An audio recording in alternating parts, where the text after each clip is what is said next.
ini ya kalau kita sebagai perusahaan yang selalu disampaikan untuk tidak mem-PHK ataupun tidak menutup outlet kita sebisa mungkin. Terus siapa yang menanggung selama ini? Kerugian yang terbesar kita adalah kalau posisi kami sebagai retailer, gaji karyawan dan sewa tempat gitu. Tidak ada yang nolong. Berkali-kali kami sampaikan, tetapi kan apa yang kami sampaikan, apa yang dikasih gitu. Kalau kita katakan tidak, pemerintah tidak kasih, itu juga salah kami. Tetapi apakah berpengaruh atau bermanfaat bagi kami? Justru kami katakan tidak gitu. Yang kami butuhkan sekarang, kalau yang di ICU itu, ya infus darah itu gitu. Ya nggak bisa lagi kasih minyak angin, makan obat penenang sebentar. Orang perlu darah gitu. Karena darahnya yang kurang saat ini gitu. Agar bisa mempertahankan cash flow mereka, memperpanjang napas mereka gitu. Oksigen dan darah itu yang butuh diinjeksi gitu. Nah, ini dilakukan di negara-negara tetangga yang memang kemampuannya juga berbeda dengan kita. Ya sudah, kami tidak bisa mengeluh terlalu banyak, hanya bisa menyampaikan, hanya didengar.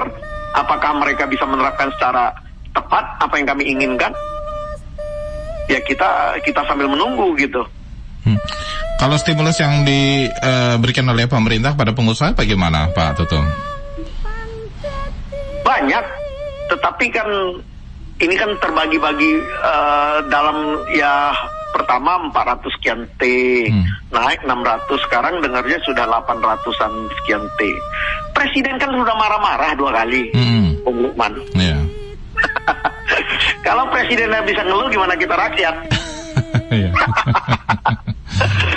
Ya, jadi saya mungkin bukan ekonom yang atau politisi yang solusinya.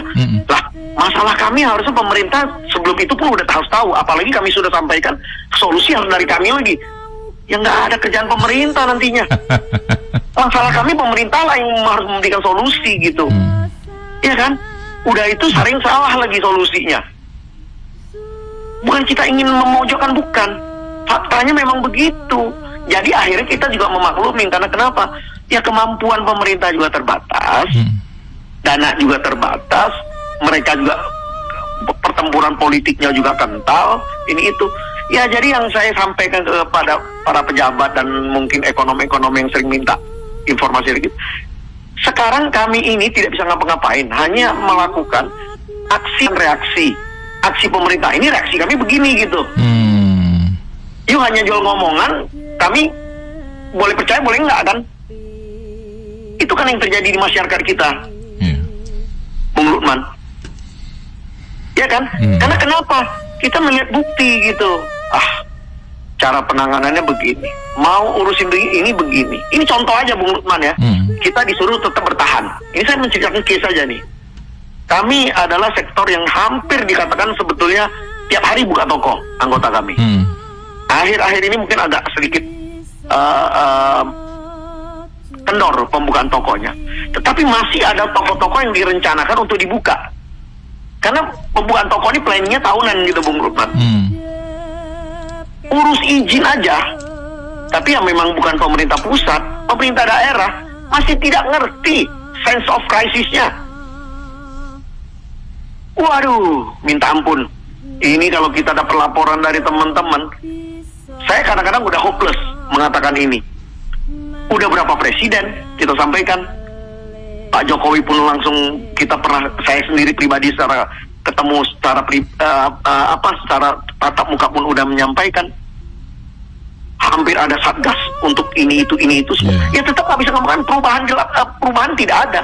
Di lapangan makin menggila gitu, karena krisis ini mereka juga cari duitnya kalap gitu. Jadi ini menyedihkan. Kami disuruh menciptakan lapangan kerja. Tidak boleh pemutusan hubungan kerja sebisa mungkin. Nah, orang teman-teman mau buka toko, dibawalah ke ranah ini, bawalah ke itu. Gak ada loh sense of krisis di dalam situasi beginian, agar kita menciptakan lapangan kerja ini, kita dibantu, didatengin, ini diapain. susah lah. Kalau data sih udah banyak kita masukin ke pemerintah. Kami kan tidak mungkin koar-koar di publik, bisa hancur kami, makin dikerjain. Tapi Pak Tutum ini ya masih optimis ya Pak ya kalau Indonesia kalau nggak ini. optimis kita udah tutup semua, Bung Lukman.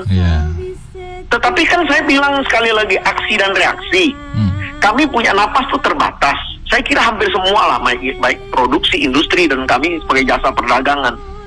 Sekarang kita sebetulnya dari planning bulan 6 bulan 7 selesai 3 bulanan. Sekarang ini kan makin meninggi nih masalah COVID ini. Nah, tanda-tanda mau balik ke sana pun masih ada nih, bola balik nih. Ya pertimbangan politik mungkin tetap dipertahankan dengan transisi namanya. Berbagai daerah macam-macam lah namanya. Nah, sekali lagi yang kita ingin sampaikan, akhirnya planning kita, kekuatan isi kantong kita ukur. Saya mau hilang perusahaan atau hilang toko. Pilihannya, kalau saya tidak kuat, saya mendingan hilang toko, amputasi. Karena kenapa? Untuk memperpanjang umur perusahaan. Sangat rasional bagi siapapun pelaku usahanya, Bung Lukman. Karena kenapa? Toko dia ratusan, puluhan. Dia pelan-pelan. Efisiensi ini kan untuk mempertahankan napas. Dia coba rumahkan waktu itu, tidak boleh buka. Dengan pembayaran yang mungkin negosiasi dengan karyawan, karena memang mereka juga tidak kerja, dirumahkan, mereka terima. Mereka memahami kita tidak ada cash in-nya.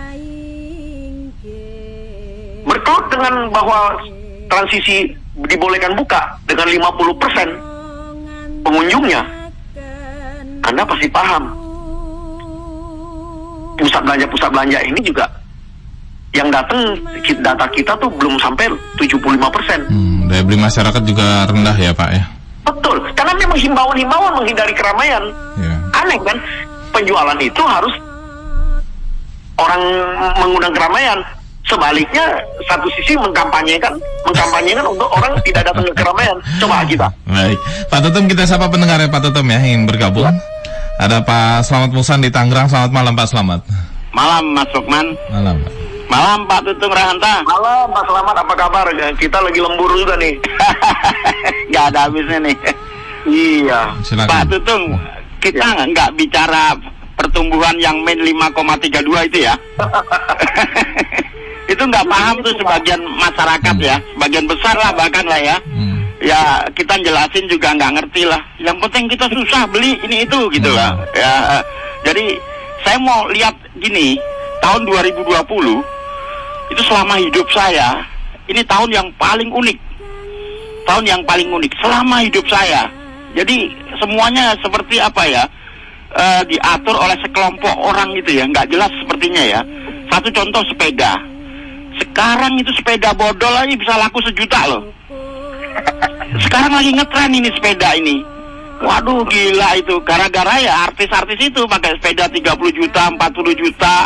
Orang-orang kaya pada keluar dengan sepeda puluhan juta. Sekarang ini sepeda itu pada beli bekas. Beli bekas itu ya harganya mahal-mahal. Sepeda biasa yang dipajang itu 600-700. Sekarang 1,5 juta aja nggak ada. Itu paling unik yang pernah saya alami selama hidup saya. Kemudian soal ini hasil bumi. Hasil bumi sekarang murahnya minta ampun ya. Kenapa seperti itu? Kita di satu sisi kesulitan, tapi di satu sisi makan nggak sulit. Makan pakai labu aja udah enak kan istilahnya kan. Itu hasil bumi yang nggak perlu diapa-apain, cuma direbus apa kasih apa terus pakai telur dadar apa segala macam udah nikmat sekali. Itu hasil bumi murah. Cabai yang dulu pernah 100.000 sekian ratus ribu, sekarang sekilo 20.000 gitu. Berarti kan ini paling unik di dunia. Di Indonesia ini harga itu tidak pernah pada track-tracknya, dia selalu keluar dari itu semua. Begitu juga bekerja ya. Saya di Tangerang itu paham betul bahwa sepatu itu kekuatan di Indonesia itu hanya di Tangerang, Cikarang ya, Bekasi ya, Cikarang itu nama daerah-daerah tertentu itu PHK besar-besaran. Ternyata katanya bangkrut, kalian tidak. Tidak, ini ada strategi apa gitu. Jadi supervisor A di pabrik A gitu keluar dapat pesangon, kerja lagi di pabrik B, tetap biasa.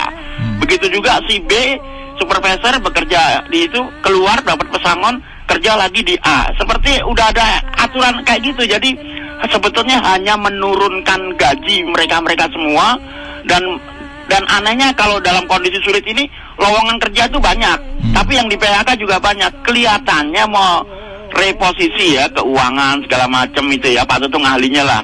Jadi keuangan itu mau diposisikan, kalau gaji pegawai itu sebulan 6 miliar terlalu besar, bagaimana supaya 3 miliar atau berapa gitu, dengan kotak-atik digaji separuh dulu, dirumahkan gitu, nggak kuat berhenti PHK, ganti yang baru.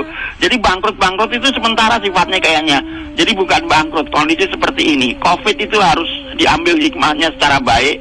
Di Indonesia harus diatur secara baik tentang perdagangan segala macam ini. Kelihatannya jomplang, kredit motor itu sudah sepertinya nggak ada, finance juga nggak berani, yang ACC-nya juga susah, yang lama-lama masih macet ya semuanya. Kondisi seperti ini sekarang lagi tumbuh koperasi, sekarang yang ditumbuh perdagangan kaki lima, es campur yang biasa 10.000, saya amati 10.000, es buah 10.000, sekarang 5.000 dan larisnya bukan main. Itu karena kalau Mas nggak rugi Mas, timbangnya orang mangan katanya. Jadi semua itu apa yang terjadi ya bertahan hidup. Saya hanya berharap ekonomi tidak seperti ini. Terima kasih. Terima kasih. Ditahan Pak Tutum ya, kita menuju ke Surabaya. Ada Pak Jaimin. Selamat malam Pak Jaimin. Selamat malam Bung. Assalamualaikum Pak Tutum. Salam Mbak Jenny. Iya, saya ini kebetulan kedang.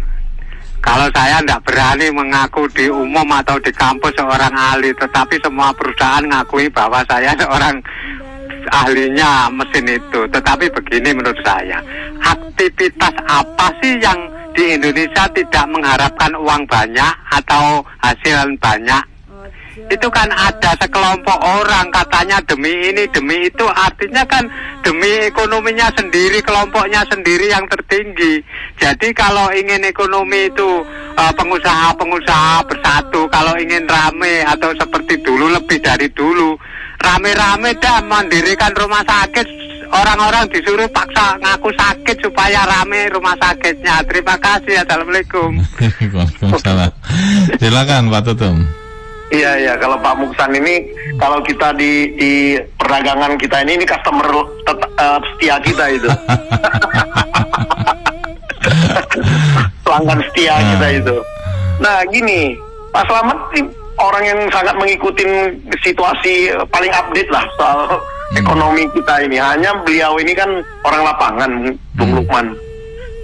Ini, ya saya kira ini kan memang fenomena yang siapapun tidak bisa memikirkan bisa terjadi secara global. Ya, kita pun nggak kepikiran, ahli manapun nggak pernah kepikiran bisa gara-gara satu virus yang nggak pernah kita lihat ini bisa memberhentikan satu dunia. Nggak pernah, siapapun orangnya. Ya, jadi kalau soal sepeda saya kira itu ya orang kaya lagi stres buang duit lah, Bung Lukman. Ya kan, ntar juga dia bosan masuk di gudang lagi. Tapi memang ya itulah fenomena, ada yang diuntungkan, ada yang tapi kita harus melihat ini secara secara umum lah, bahwa sebagian besar masyarakat kita yang selama ini mengandalkan dari aktivitas normal belum bisa mendadak dalam waktu singkat ini menyesuaikan ke semuanya ini. Bisa saja ini lagi koreksi harga-harga seperti yang Pak Slamet katakan. Bisa saja ini semua memang ya orang bilang bumi juga perlu istirahat. Tapi sekali lagi ini kan korban seberapa besar yang harus ini harus diminimalisir. Iya kan? Masalahnya kayak kehidupan ini nggak bisa berhenti. Orang tiap hari perlu makan, dia perlu kerja, dia perlu ini itu semua. Nah, penyesuaian ini perlu proses waktu yang saya kira panjang. Nah, kita pun sebagai perusahaan nggak bisa dalam waktu mendadak langsung enak aja main tutup, nggak mau tanggung. Ini sekarang lagi saatnya lagi keluarin celengan, lagi ketok-ketok celengan, Bung Lukman. Saya lihat sendiri kerugian itu hampir tiap hari. Jadi ini pikiran ini antara tutup atau enggak. Ini sambil nunggu nih.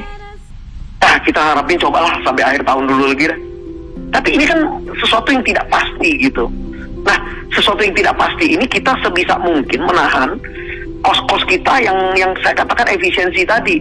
Kalau bagi pelaku usaha yang memang tokonya banyak, dia pasti akan menutup beberapa outlet dia yang ya kalau kita buka kembali pun belum bisa menjanjikan dalam waktu setahunan. Terus apa yang kita harus pertahankan? Karena kalau kita pertahankan, itu akan menggerogoti seluruh tubuh perusahaan.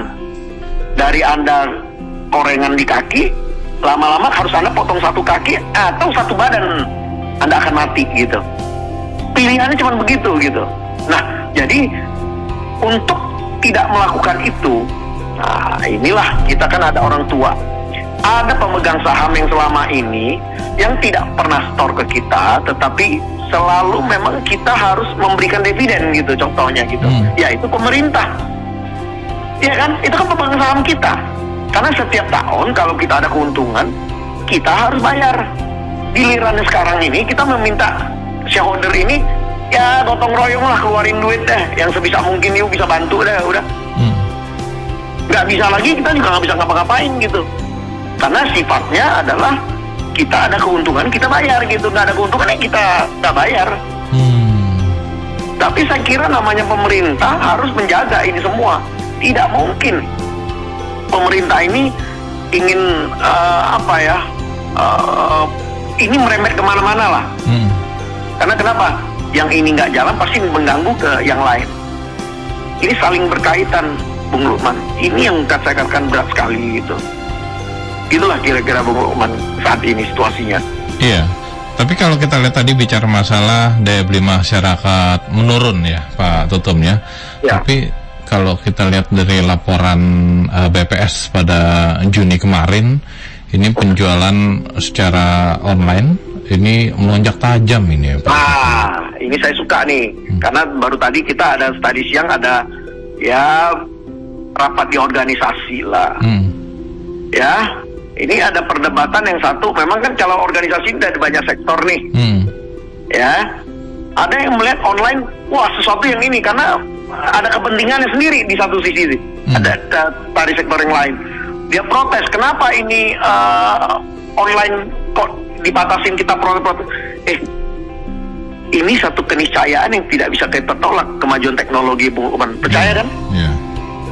Kami pun nanti pada tanggal 14 Agustus ini ada menyelenggarakan untuk mendongkrak supaya masyarakat ya belanja lah, supaya kita nggak ada uang perputarannya gitu. Kita mengadakan hari diskon karena ulang tahun negara kita yang ke-75. Setiap tahun kita adakan. Kita juga mengajak, karena kita tahu bahwa offline ini sangat sulit. Kita udah tahu keterbatasan. Online ini terakhir ini meningkat. Sejak orang banyak di WFH, menghindari keramaian, semua terjadi peningkatan. Nah, tetapi sekali lagi yang kita katakan, peningkatan di dalam online e-commerce itu sendiri harus memberikan manfaat bagi negeri ini. Karena kenapa? Pemerintah yang selama ini kami store pajak melalui offline, bisa didetek nggak bahwa dari penjualan online itu juga naik, dialihkan ke online? Itu aja. Nah, kalau itu tidak terjadi, apa yang saya katakan Bung Lukman, pemerintah sendiri mengeluarkan data bahwa e-commerce kita itu 90% itu produk luar. Saya bukan masalah produk luarnya, karena kita sudah menentukan sendiri bahwa barang dari manapun bisa masuk ke Republik kita ini asal dengan melakukan aktivitas yang benar gitu. Sekarang masalahnya, yang banyak penjualan di online ini kan satu persaingan yang terbuka dengan kita, Bung Lukman. Kalau kami melakukan aktivitas perdagangan itu dengan seluruh aturan yang benar, ada BPOM-nya kalau makanan minuman, harus ada SNI kalau wajib SNI, harus ada izin edar. Terus kalau kami bayar jualan itu harus bayar PPN walaupun kami online kan ataupun offline. Terus kalau yang sebelahnya nggak laksanakan, dia mau ngapain? Saya tanya, ini simpel untuk ini siapapun lah. Saya nggak usah pakai rumit-rumit ini lagi gitu penjelasannya. Orang yang selama ini, saya sering katakan, orang yang selama ini sudah, kan negara harus, pemerintah harus mendorong, mau UKM, mau apapun, siapapun, harus dari yang bawah, yang tidak mengerti administrasi, ditingkatkan jadi yang administrasi yang rapi. Agar negara apa? Lebih kuat. Dari apa? Dari pendapatannya. Karena pajak itulah yang mendorong pembangunan, menggerakkan seluruh sendi-sendi pemerintahan. Pajak itu. Terus kalau semuanya tidak mau bayar pajak, mau gimana? Kalau dibiarin. Yang selama ini bayar pajak dikerjain dengan orang yang tidak membayar, yang bayar pajak lama-lama juga ikutan nggak, saya tanya. Pengen kan ikutan kan? Karena untuk survival gitu. Nah, ini saat ini sedang terjadi. Apalagi kami sampaikan bahwa tadi di depan saya sudah sampaikan, Bu Lukman, kita hampir semua negara yang mempunyai populasi yang cukup besar harus menjaga market dalam negeri mereka masing-masing. Untuk apa? Minimal bertahan gitu konsumsi itu. Tetapi kalau konsumsi itu tidak dijaga dengan pasar domestik kita sendiri, industri juga nggak jalan. Ujungnya apa? Tenaga kerja juga tidak terserap. Bu Lukman buka deh online marketplace itu. Hampir sebagian besar saya lihat itu produknya sudah tidak buatan kita. Udah itu banyak kan pengirimannya dari luar lagi. Itu yang harus dikejar pajak ya, Pak Tutum ya. Kami udah bercapek-capek ria dengan Kementerian Keuangan melalui Direktur Jenderal Bea Cukainya, akhirnya diturunkanlah agar pensiasatan pengiriman barang melalui jasa kiriman ini yang dari $100 turun ke 75 turun ke sekarang $3. Nah, kita juga nggak tahu kok ini masih marak gitu.